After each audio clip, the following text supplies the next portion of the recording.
My dad came from India. I think he was about 13 years ago when he came. He came with his brothers on the ship. Took them 21 days to come here.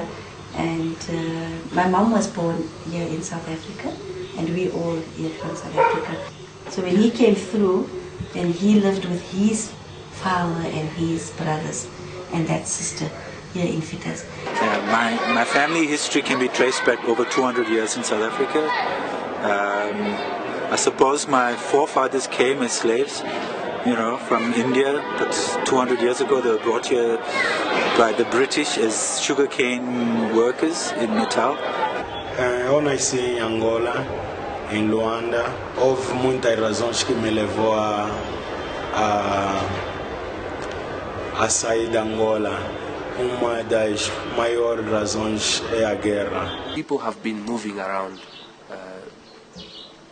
since time immemorial, In Africa we had people moving around for different reasons. Some for reasons of food, others because they are running away from wars, and others just because they wanted to move, So this has continued over time in Africa.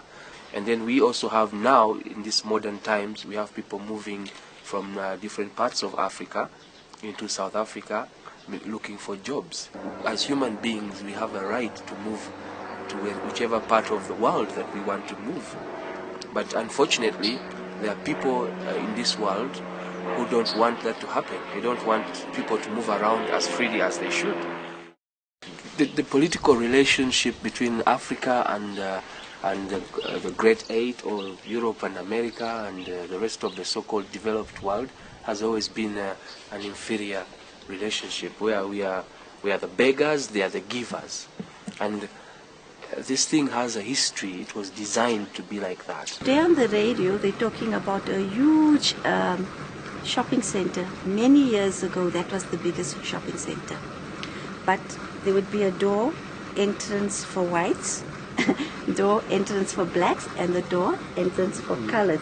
Escalator for whites, escalator for black, and escalator for the colored. And no toilets for Indian and black, only toilets for the whites. I believe we as South African Indians and blacks have got a lot of healing to do in our minds, because you're conditioned to think you're not good enough, and then you imitate the white. You speak like them, you dress like them, you want to eat like them, because you think that is better. I was in UK, in London. I looked at one of their coins, and there was a phrase, standing on the shoulders of giants. And when you're a small man and you're standing on the shoulder of a giant, you see farther than the giant. Now, I asked myself, who are the giants? And I thought, all this time we have been the giants. The Africans, the Asians, they have been the giants. And these guys have been standing on our shoulder, and they have been seeing farther than us. And that's why they are so powerful. For them, they now make the giant believe that you're not powerful. You're just a